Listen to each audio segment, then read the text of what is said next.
মেলায় বা রেস্টুরেন্টে এরকম মুচমুচে রোল কিন্তু আমরা খেয়েই থাকি। আর সেটাই যদি একটু কষ্ট করে বাড়িতে বানিয়ে নেওয়া যায় তাহলে সবাই মিলে খুব মজা করে খাওয়া যায়। নমস্কার বন্ধুরা, আজ আমি তোমাদের সঙ্গে শেয়ার করছি মজাদার পনির রোল রেসিপি। চটপটা মজাদার এই স্ন্যাক্স বানানোর জন্য এখানে একটা থালায় আমি তুলে নিলাম 1.5 কাপ ছেঁকে নেওয়া ময়দা। এর সঙ্গে হাফ চা চামচ নুন, 1/4 চামচ বেকিং সোডা দিয়ে 2-3 টেবিল চামচ পরিমাণ সাদা তেল মিশিয়ে দিলাম। খুব ভালোভাবে সব কিছু একসঙ্গে করে মেখে এরকম ডেলা তৈরি হলে অল্প অল্প পরিমাণে জল দিয়ে একটু টাইট করে ময়দাটাকে মেখে নিতে হবে।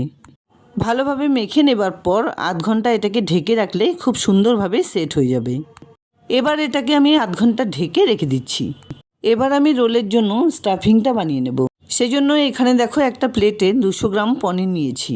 পনিরটাকে প্রথমে এক সাইড থেকে পাতলা পাতলা করে কেটে অপর সাইড থেকেও কুচিয়ে নিতে হবে। একটা ছোট মিক্সার গ্রাইন্ডারে 10-12 কোয়া রসুন দিয়ে দিলাম। এর সঙ্গে 3-4টে কাঁচা লঙ্কা, 1 টুকরো আদা দিয়ে খুব সুন্দর করে গ্রাইন্ড করে নিলাম। এবার এর মধ্যে মিশিয়ে দিচ্ছি পাতলা করে কেটে নেওয়া 1 কাপ গাজর আর 1 কাপ ক্যাপসিকাম। আবারও সব কিছু একসঙ্গে করে একটু গ্রাইন্ড করে নিতে হবে। প্যানে 1-1.5 টেবিল চামচ তেল গরম করে মিডিয়াম সাইজের মিহি করে কুচোনো একটা পেঁয়াজ কুচি দিয়ে হালকা করে কিছুক্ষণ ভেজে নিতে হবে। তারপর এতে গ্রাইন্ড করে নেওয়া সমস্ত সবজিগুলো মিশিয়ে দিতে হবে। পেঁয়াজের সঙ্গে সমস্ত সবজিগুলোকে 1-1.5 মিনিট ধরে এভাবে নাড়াচাড়া করে একটু ভেজে নেবার পর দিয়ে দিচ্ছি স্বাদমতো নুন, হাফ চা চামচ জিরে গুঁড়ো, কিছুটা পরিমাণে চাট মশলা গুঁড়ো, একটু গরম মশলা গুঁড়ো আর ছোটো করে কুচিয়ে নেওয়া পনির।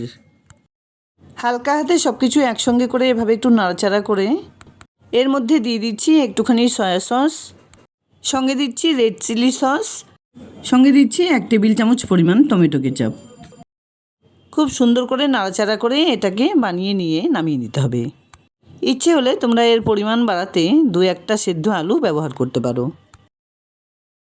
এবার একবার মেখে রাখা ময়দাটা চেক করে নিতে হবে। হাত দিয়ে এভাবে আরেকটু এটাকে ঠেসে নিয়ে ছোট ছোট কয়েকটা লেচি কেটে নিতে হবে। নিজেদের পছন্দ অনুযায়ী রোলের সাইজ ছোট বা বড় করাও যাবে। আমি এখানে 10-12টা লেচি কেটে নিয়েছি। এর থেকে একটা লেচি তুলে নিয়ে খুব সুন্দর গোল করে অল্প অল্প করে ময়দা ছড়িয়ে এটাকে গোল করে বেলে নিয়েছি। যতটা সম্ভব পাতলা করে বেলে নেবার পর এই রুটিটার এক সাইডে পরিমাণ মতো পুর এভাবে সেট করে দিয়ে রুটির 2 সাইডে অল্প অল্প পরিমাণে জল লাগিয়ে এভাবে পেঁচিয়ে নিতে হবে। প্রথমে অপোজিট সাইড পেঁচিয়ে নিয়ে তারপর যেখানে স্টাফিংটা বসানো হয়েছে সেদিকটা লম্বা করে পেঁচিয়ে নিতে হবে। ঠিক যেভাবে করে ভিডিওতে দেখানো হলো সেভাবে করে যদি তোমরাও পনির রোল বানিয়ে নাও তাহলে কিন্তু ভেজে নেবার সময় ভেতরের স্টাফিং খুলে বাইরে বেরিয়ে আসবে না। আর অবশ্যই বানানোর সময় একটু করে জল লাগিয়ে নিতে হবে। একটুখানি সময় নিয়ে সবকটা পনির রোল আমি বানিয়ে নিয়েছি। এবার এগুলোকে আধ ঘন্টা ডিপ ফ্রিজে রেখে বের করে নিলে ভাজতে কিন্তু খুব সুবিধা হবে। আধ ঘন্টা পর প্যানে পরিমাণ মতো তেল গরম করে গ্যাসের ফ্লেমটাকে লো টু মিডিয়ামে রেখে অর্ধেকটা পনির রোল তেলে ছেড়ে দিলাম। হালকা করে এভাবে একটু শেক করে একটা সাইড ভেজে নেবার পর এভাবেই উল্টে দিচ্ছি, কারণ কাঁচা অবস্থায় নাড়াচাড়া করতে গেলে এগুলোর শেপটা কিন্তু চেঞ্জ হয়ে যেতে পারে। তাই প্রথম অবস্থায় এভাবে একটু শেক করে ভেজে নিলে সবকটার গায়ে খুব সুন্দরভাবে তেল লেগে খুব সুন্দর ভাজা হবে। প্রথমবারের দেওয়া রোলগুলো কিন্তু আমার খুব সুন্দর গোল্ডেন ব্রাউন কালার করে ভেজে নেওয়া হয়ে গেছে। এবার এগুলোকে তেল ছেঁকে খুব সাবধানে তুলে নিচ্ছি। ঠিক একইভাবে বাকি রোলগুলো কিন্তু খুব সুন্দর করে ভেজে নিতে হবে।